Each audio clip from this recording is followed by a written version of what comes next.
सबैलाई नमस्ते। सबैजना सन्चै हुनुहुन्छ होला नि। म सन्चै छु। मेरो मिनी ब्लगमा हजुरहरूलाई स्वागत छ। अनि आज चाहिँ म डाँडातिर जाँदैछु।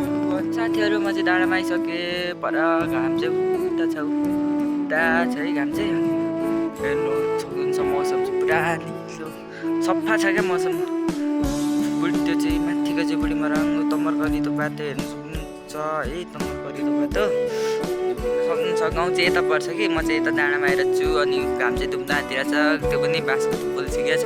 अनि माथि चाहिँ रानी बनेन यस्तो हेर्नु सक्नुहुन्छ है। डाँडा यस्तै छ।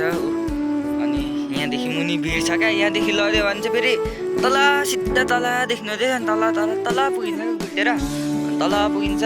अनि मनरी तल अनि यो तल देख्दै हुनुहुन्छ बाटो चाहिँ होइन। त्यो बाटो तल यो डाँडादेखि चाहिँ हामी जानुपर्छ क्या तम्मर जाँदाखेरि चाहिँ। यस्तो डाँडा छ भिडै भिड चाहिँ। यहाँदेखि गुल्यो भने चाहिँ फेरि तल पुगिन्छ नि सिधै साथीहरू है।